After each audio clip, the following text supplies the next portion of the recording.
fossils. Let's see what's underneath.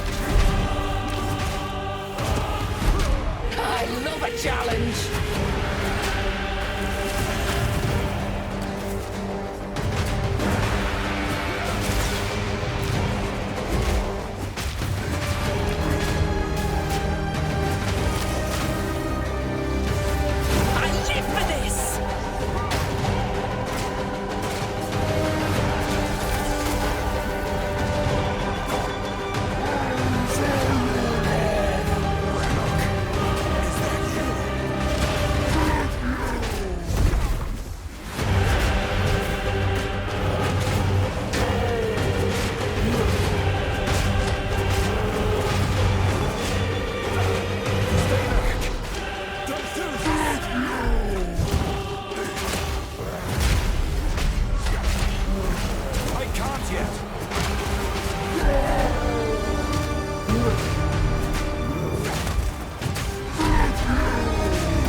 I need more time.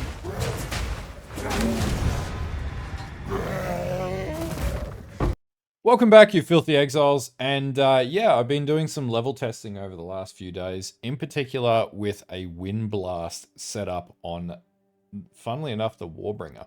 Now, I did sort of do a bit of POBing with this to the degree that I can. It is sometimes a little bit difficult to get the POB to work the way that you want it to for Path of Exile 2, because things are still very much in development. But a few things that we should note just around changes to the game that are coming in that make me more confident that this build is going to be a banger. And actually, this build still would have been really good because it totally abuses a configuration with Armour explode, which now we can basically put on everything. But anyway, let's talk through some of the changes in the patch notes, which is going to lead to this build being exceptionally not bad at all from a league start scenario. Okay, so the first things here is the Smith Katava, while it looks like it's getting a nerf, I sort of feel like this isn't a nerf.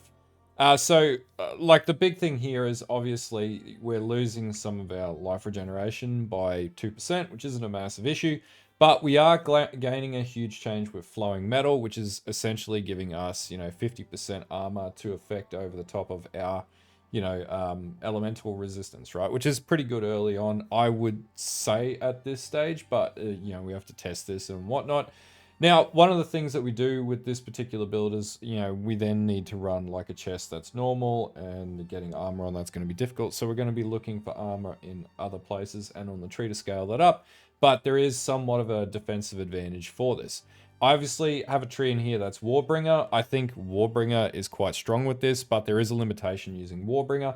And that's because once you go into the second tier of your ascendancy for armor break and explode, or negative armor break, it actually results in you doing less damage, at least when you're exploding enemies.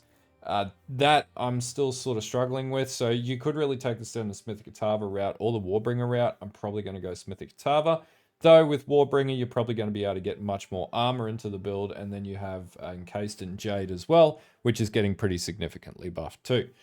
Beyond that point, obviously, we're getting all new support gems, and with that would be a total change to how supports work, and most likely more damage. Hopefully, that will come out of that. We also, and then obviously, we've got the lineage supports, which we don't know much about. The other big thing is that you're going to be able to use Armor Explode on absolutely everything, and even noticing like Armor Explode on, for example, Wind Dancer, which we use. There's definitely going to be some stupid stuff that comes out of doing Armor Explode builds. And this is one of the reasons why I'm having a lot of fun playing this. Is this the fastest build for killing bosses? Well, in testing, it was pretty moderate, like it's right between the line. It's a solid build. It doesn't really struggle too much, but it does the job, right? And that's all you need for a league starter at the end of the day. A few other things. So overall attribute requirements are reduced by about 20 to 25%. And also mana costs as well. And I have factored this into the build. So basically the endgame build can accommodate for this. So about a quarter of that you should be having no issues whatsoever getting the deck set up working for this. Fire damage no longer inherently ignites, it now inflicts flammability. We do use fire damage scaling on this, so it'll be interesting to see how we can stack this up. I definitely want to use flammability in the build, and we may actually be able to use the spell on hit setup with the Smith of Katava to automatically proc flammability. I'm not 100% certain with this, but it may work. Swapping weapons is now instant, so we do have a weapon switch where we use Hammer of the Gods, then that does like 800,000 DPS based on the initial tree, and that's with, a hammer that's not impossible to get as well. So, that's how we're going to do our big damage. So we're going to build up our glory with our Windblast, which does about 120k on the tree with the gear that it has in the endgame setup, and then we're going to switch to our Hammer of the Gods and quickly, which is now instant, and drop a big, go F yourself hammer on the enemy and basically get through, the boss fights. That's how we're going to sort of cheese our way through boss fights. And in the middle of that, we'll be able to tank stuff too, which is pretty good. We have days build up has been changed. So Windblast builds up a proportion of days as well, but based on its damage. So, this is going to be changed. So it may be more effective moving forwards to use days, which I found was pretty effective at fighting bosses. Now, skill changes overall. Skill changes are going up by level 30, up to 20% more damage by level 30, which is huge advantage for Windblast. So what's in the POB now? Attack on 20%, and we'll talk about it in a moment, another 20%, and we'll be doing a lot more damage. So we should be able to get through the game a lot quicker. Obviously, mana was not really a massive issue in the leveling that I've done so far with this build, but it's being resolved with some of the changes that are coming in as well, so that's another advantage of this too. Okay, so the final three things that I'll note for now, not accounting for endgame mapping, has had map mod changes, and that's going to be a significant change to endgame, is that Act 3 bosses have 15% reduced life overall. That means everything that you're seeing here will die even quicker, and if it's doing Act 3 this efficiently, you're going to have a good time, including the bosses. Monster changes too, so obviously monster evasion ratings being reduced, which means your hits are going to be a lot more accurate and doing a lot more damage. And days on hit, instead of causing days build-up, is equal to a percentage of physical damage dealt. And that's based on your Windblast. And now quality now gets you to 20% more damage overall, as long as enemies are within 1.5 meters of you. So, and this scales down as to no bonus with enemies that are 4 meters. Now, because our build's going to be tanky, it's a warrior, we're going to be going up in enemies' faces and blowing them up. Now, I haven't factored in trample toes into the setup because I built it on the Warbringer initially with a Warbringer endgame. I'm probably going to change it to Smith of Katava, and we're also going to factor in trample toes on this. We'll talk about that when we get into the POB, but that would make this build do insanely stupid AoE and basically blow whole screens up in maps with all these changes stacked on. Okay, so just so you got a bit of an idea of how this plays, basically you're just going to see the enemy and you're going to whoop it. There you go. Bam. And you're just going to explode the enemy like that. There's nothing complicated about it. There's a few other things in here that I'm running. So first of all, we do have like quarterstaff strike, and our damage rates are like 1.5k by Act 3 is not too bad with Windblast, and 2.3k on quarterstaff strike. So base damage scaling is pretty good, and the POB doesn't really tell us this. And then basically for mobility or for like getting around, we're using Vaulting Impact. This has insanely good damage scaling. And so we're basically going to just boom enemies that way too. And then obviously we've also got Staggering Palm. So what we don't explode, which everything is dying too quickly for me to be able to show you. Basically we can hit Staggering Palm, and then we can do even more AoE damage with offshoot projectiles, as you can see there.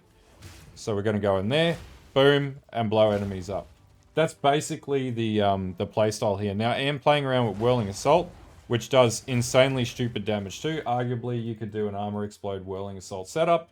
Now, if we're getting hit, by the way, we generate endurance charges constantly too.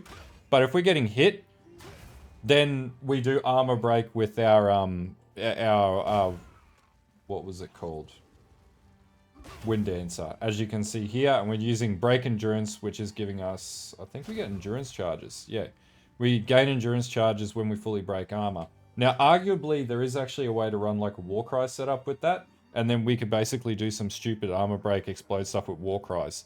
But I thought this was pretty cool, and there's definitely some stuff we can do here with Ignite. But this is Act 3. Now, the level requirement's 45. I'm 44. Some of my gear, like I got this actually just dropped. All the gear that I've got here is dropped. Now, I did have a few more of the Artificer Orbs. Hollow Hewn is the only, Hewn Mask is the only thing that isn't like a drop. I had it in my stash. But outside of that, everything else I was able to just craft as I was playing through the game, including like cluster jewels and all that sort of stuff. Now, this node here actually reduces the amount of armor break damage, funnily enough, which makes this less enticing than the Smithic Atava. But if I was going to play this, I would simply just be doing like, you know, totems for support, Jade Heritage, and then running up to imploding impacts, and hope to God that that all works at the end of the day. You could also go with something with Warcries as well, and that would be perfectly fine, so you can empower skills. Now, the last thing here is you could try and empower your hits, but I'm still playing around with the Warcries as to whether Infernal Warcry is worth running or not. But that's basically how the build works mechanically. It's just fun. Like, as you can see, just walking into a level 45 zone, under level slightly, with, you know, decent drops throughout on an SSF scenario. Doing quite well. I got 1.2k HP already, which you can't see through my big head there. So I've got a good amount of HP, and that should be easy enough to get around. If you're running Smithic Atava, you're going to be able to balance your resistance a lot better. And with the changes to armor, we're at about 48% armor in the level up. So this is quite easy to progress through. And knowing that we've got new like axe and life is being rescaled. So if we think 15% reduction of life in Act 3 means that the total bar for life is going to change, and it's going to curve. It's not going to curve as much. It's going to be a lot more straight line in the progression arc, which is actually a really good change. These are all the things that people are not thinking about when they think about Warrior. They think it's just explicit nerfs. There's a lot more changes coming to the game than what people are really looking at. I could be wrong, but I'm reasonably confident that the playthrough is going to be pretty good for Warriors. Okay, so what you guys have been looking for, and this will be in the description below, this is my leveling tree that I'm going to do for Act 1 to 3, and I'll upgrade this as I progress it to Act 6, Cruel, Act 6, whatever. Anyway, I've just mapped up the build that I've shown you there, right? So, because I'm actually running it to test it out. Basically how you level it up, the gear that I have in the setup as it is, you know, and you'll have to work for a bit of it and farm it as you go. But basically, you know, you're just going to come through this early area here. You're going to go into Brutal, into Smash, into Reverberating Impacts, and then get Blood Rush and Burning Strikes. And then when you get to the end of Act 2, which is about level, what's that, 33, you're going to go down and grab Devastation. You want Rage on hit into Mass Rejuvenation. You sort of want to do this by Germanera because otherwise you can have a bad time. And then come down to Singular Purpose, and you get a bit more damage. And then you get to Act 3, and then we're going to come back down and get more Armor Break, because obviously we need more Armor Break, damage with Armor Break, which doesn't seem to calculate as well very easily in the POB. And then Crushing Verdict. The other thing that you'll notice in here is I've given you the specific dexterity and intelligence points that you need, so you don't end up with any like errors or whatever in the POB. This is what it is, exactly what I showed you there, and what's working in Act 4 essentially is what you have here, so it's pretty consistent. Then you're like, oh, Jorgen, have you mapped it in Endgame? And the answer is yes, I have mapped it for the Endgame. So basically where we get to with Endgame, right, I've got this set as a Smithic Atava setup, so it's got leather bindings right now, and this is all going to change. Molten Symbol, we then run like, you know, Katavan engravings and Tantalium alloy. We'll probably grab Flowing Metal and like support straps. I can't remember if they're removing that or not. Anyway, we get to about 3,000 life with this POB, and it's going to have a lot more defense than this because the this never calculates in POB correctly as it is right now. Now, we could take away this Heat of the Forge. I sort of think Heat of the Forge will actually work, and you'll be able to run Flammability, but I'm not 100% certain on that just yet. So anyway, we'll leave it in there for now. There's a lot of testing we need to do and actually run the build, right? So Life Regeneration is going to be a lot higher because this is going to be 3% instead moving forwards. But void of that, right? Basically, you're going to come in, build the tree the same way, no real changes. You're just going to get some more rage points here. And then we come down, grab Area of Attack, And then we go and get Crushing Verdict. We come down, we get Brute Strength. Arguably, we don't really need Brute Strength because we have enough, strength to not run Brute Strength. So if you want, we could just make this a level 92 tree, and that's probably more achievable. And then we come down. Now we're not going to have to travel as far. We do have fast metabolism.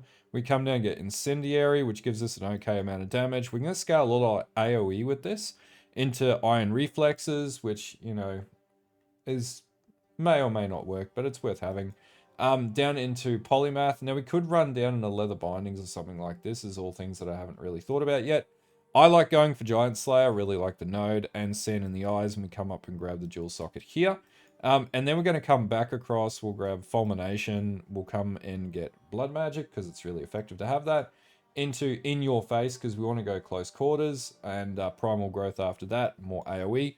Down into the AoE cluster nodes here. Now, there's an argument to say we could scale up more crit, and if you want to do that, you could. The options are here. But yeah, that's basically it for the tree setup. When we talk about skills, we have a bit of skill crossover here. So Windblast, as it is, does about 117 to 120,000 DPS, right? So it's not too bad. And I have factored in the skills having like the ability to have like the same gems and stuff like that in here. But again, there's a lot of stuff that we need to figure out. I did want flammability. Obviously, I do use a Hammer of the Gods switch, and the way to sort of set this up in the tree is it's a weapon switch, right? And then basically we're then going to switch to Hammer of the Gods, and we get about 917,000 DPS, right? So it's not like a billion DPS build, which I think are bullshit anyway. But you're going to be able to take bosses down. It's going to be consistent or whatnot. I haven't really tried Glory stacking yet with Windblast or anything. I'm not certain on a lot of these things, but this is going to be the best way to deal damage, at least like big one-hit damage. There might be a way to do it with spears and things like that. A couple of other things that come to mind. We have a lot of ease of access to get to endurance charges, being here and here, and they're obviously adding new support jewels that support endurance charge stacking. So that is something that we could consider to do more damage. The other things here are items. So basically, I've given you a bit of an idea of the different items that you want. So basically, you just want a really high DPS quarterstaff. This isn't like the highest DPS quarterstaff, by the way. This one's not too bad to get, but you could get better stuff. So if you wanted to do that, then obviously our gear as we go through, ornate plate. We're not going to have a rare plate. That's going to be a magic plate. That's probably actually why that's not working, because we do not want a magic. We want it to be... Anyway, we'll play around with the POB and fix it up later on. But basically, yeah, we don't want that to be a rare plate. We want that to be just a normal like white tier item, which is why the POB is not calculating properly. I'll fix that up later on. So basically, yeah, we want decent cuffs, greaves, whatever greaves. I actually think Trample Toes will be a better selection here, and the reason why is we don't need that cold res and lightning res. We can get that through the actual tree itself. So we can run Trample Toes. And if we did run Trample Toes, right, it would just give us insane amounts of AoE. It doesn't look like it now, but that 30% overkill would be big. And then we do have like Calandra's Touch, but to be honest with you, you're going to be scaling this. You don't really need to worry about strength because we're not going to run Giant's Blood. We're not running shields or anything like that because it is a stave mace build sort of thing.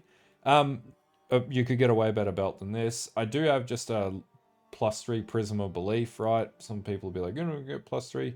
If you don't have +3, get +2. And then basically some emeralds here with an idea of what you should run to get that working. But that's basically it. Like, I haven't really included anything else in here. Obviously, you've got all the skill setups. So, yeah, I'll let you guys go through that in a bit more detail. For those of you who want to check the POB. One thing that we don't account for in here is banners. War Banner is incredibly strong. Banners basically went from like 6 to 8% to like 25% buffs. That's insane. So obviously, probably instead of running Berserk, we're going to run a War Banner because it just makes a lot more sense. The big issue here is the life leech that we need to sustain our cost per second, but the cost is going down by at least 25%. So this will be something that we need to think about. Now, this is accounting for level 20 stuff as well. So all the requirements for level 20 are all going down and the damage is going up. So I would anticipate this number to be maybe like, 150 to 160,000. And our Hammer of the Gods to be even higher than that. But I don't know until we get the actual like changes to POB and all that stuff. And the other thing is we don't even know what the lineage supports or anything like that are. So, all this could be like great right now, but then, moving forwards, it could totally change. The other big thing here is because if we don't run the Warbringer, we do need to run Splinter on our armor break setups to get Armor Explode to proc. But that's not too hard. You just run Splinter, right? You just sacrifice one gem, run Splinter, and then obviously Armor Explode. That's how you get a lot of stuff going on with this. That being said, that's basically it. Now, if you wanted to convert this setup, you could and turn it into a Bone Shatter Armor Explode build.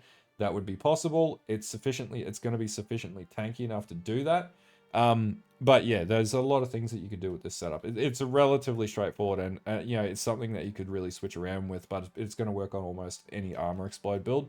But yeah, I thought I'd sort of tease this out and get it working. And yeah, it should be a lot of fun. Hopefully should be able to take down bosses pretty easily. I don't know if this can take down Ubers or anything like that. Something that we'll have to test, and then we just have to like gear up and build around that. Obviously, we're getting like a ton of new cluster points too, so all this will change in here. So this is very much a watch this space POB. But anyway, so this is all just like in the description in this video below, down the bottom. So yeah, I thought I'd provide all that to you and give you a bit of an idea of how it works. Anyway, that should give you a bit of an idea of how to sort of play this. If you want it, what I would recommend is testing it. So just run a character up before the league start, test it, see if you like the feel. A few things that I'd probably say is it feels pretty good early on. Like early on, I didn't even really have very much gear. Jamanra, I died like 3 times on Jamanra, mainly because of AoE BS. Quarterstaff Strike was still the most effective hit, which isn't right, and hopefully with the buffs they change that, and I hope they just haven't put it in the notes, but they scale down the HP of Jamanra. But we may find we have an earlier sort of progression arc that allows more damage earlier on and less cost. So that would be really nice, because that would make that a lot more fun, that fight. Outside of that, like Doriani was not really very hard to take down. Just he was a meat sponge, so basically, he's going to 15% health drop. And then beyond that, yeah, it's just progressing the build as you go. I had a lot of fun early on. Act 1 was easy. Act 2, I took everything down. Took the Colossus down really easily. I didn't really get bottlenecked or stuck on anything, and it just felt like a pretty good build overall. Why did I go quarterstaff instead of mace or whatever? I just think like monk weapons are just have had way more focus put into them, and they just scale a lot better. The other question you might be asking, could you take this up into the pugilist route and go, turn it into like a hollow palm technique build? You absolutely probably could. I have no idea how we would do that based on where the tree positioning is. But for all argument's sake, if you could get to that part of the tree, and I think that you will be able to because they're scaling the outside of the tree, so there's less travel. If you can do that, you could probably turn it into a punch force build. And to be honest with you, I'm probably going to look at trying to do that and do some stupid stuff with Hollow Palm on the Warrior. So if there were any build I were going to try that on, this would be it. Am I looking at other builds? Possibly. I would like to go with like the Explode Hammer build, but I know everyone's probably going to try that. I also just don't know how that would go from a consistent damage dealer on bosses and stuff like that. So I just wanted to test something so I'd have a good league start. I really want to have a good experience with PoE 2 for this league, and that's why I went this sort of route. Anyway, Mobalytics link will be up in the next day. I thought I'd get this out so if people wanted to test early, they could. But yeah, I'll work on the Mobalytics link tonight, maybe on stream, and then yeah, we'll go from there. And yeah, that'll include the leveling trees and and the endgame tree and all the rest of the stuff. And I'll try and do a bit of a write up on that as well. Anyway, until next time, I'll see you guys later on, and have a good one.